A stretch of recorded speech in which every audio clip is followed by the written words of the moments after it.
在口语表达的部分，我们在欣赏过教学内容之后，我们在这里同样提供了2题练习范例。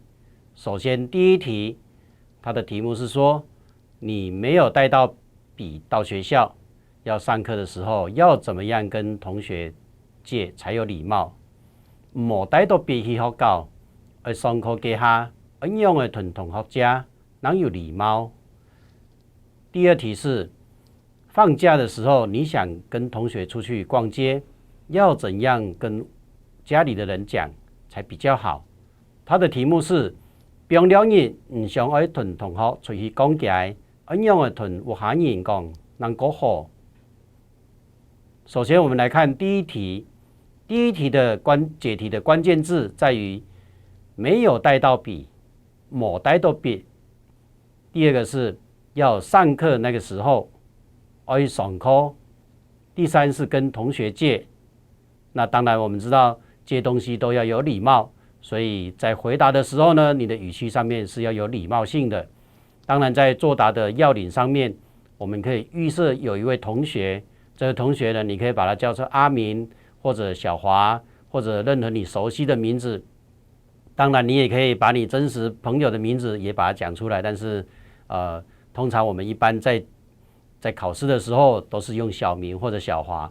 那這一題呢，我們會提供參考答案是，阿明我冇帶到筆，要多嘅做得將來上課時間用冇按姿勢。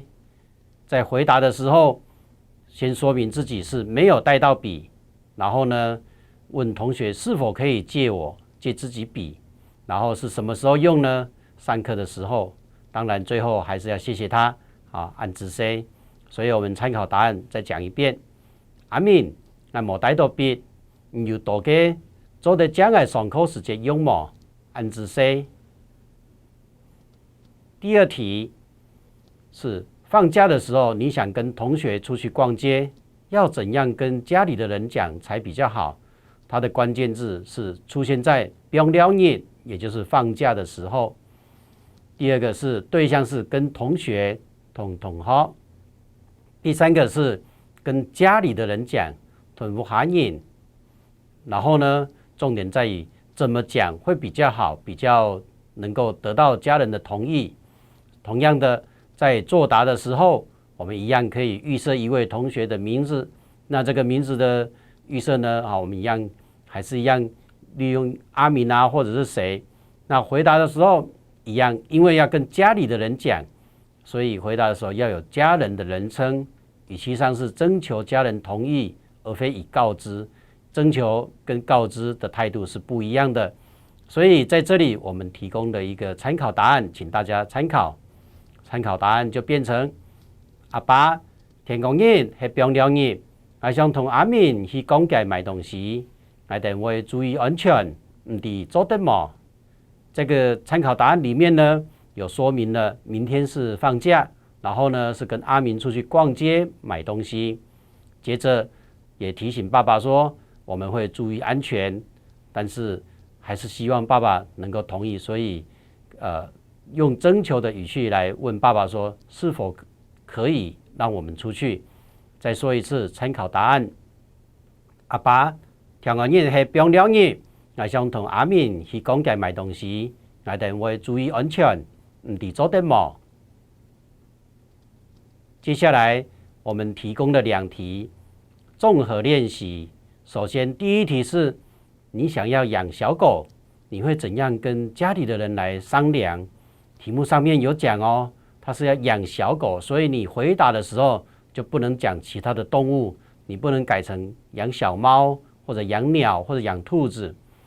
然後第二個一樣是跟家裡的人來商量，商量的口氣跟請求徵求的語氣是差不多的，但是就不是告知，你不是拎了一隻小狗回來，然後呢才來說要養小狗。所以請大家務必在回答的時候來參考這些關鍵字。第二題是舅舅打電話來邀請你們去讓他請客，你會怎麼樣接到電話之後跟家裡的人來講這件事情？同樣的，我們來看关键字是因为有一个人，这个人是舅舅，他怎么样来告知呢？他是打电话来邀请的，邀请谁？就是邀请我们家里的人去让他请客。所以舅舅可能是家里有喜事或者有什么事情，但是就是希望大家去让他请客。那你会怎么样跟家里的人来讲这件事情呢？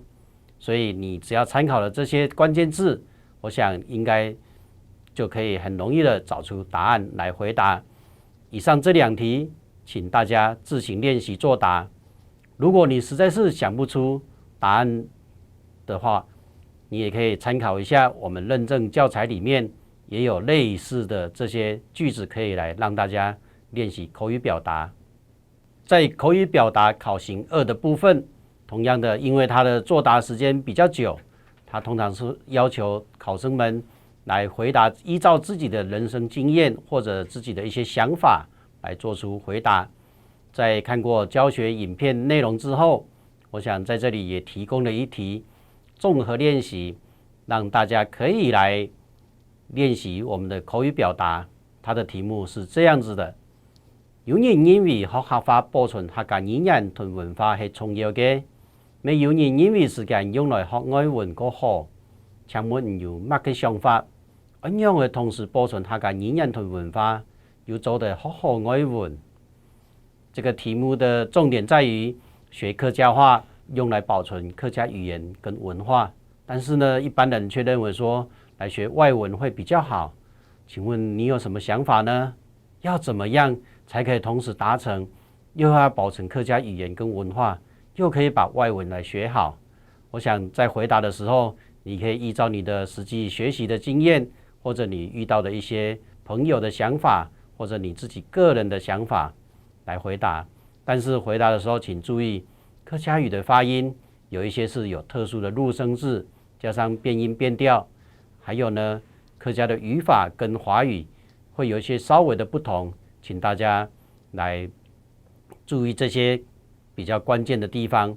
那我們在回答的時候呢，也可以強調說，因為可以學好客家語之後，因為客家語的這些特殊的發聲跟這個變音變調，所以可以在學好客家語的基礎上，讓外文的學習更加的容易。考生也可以由這個方向來發想，想出你的答案。請大家自行練習作答咯。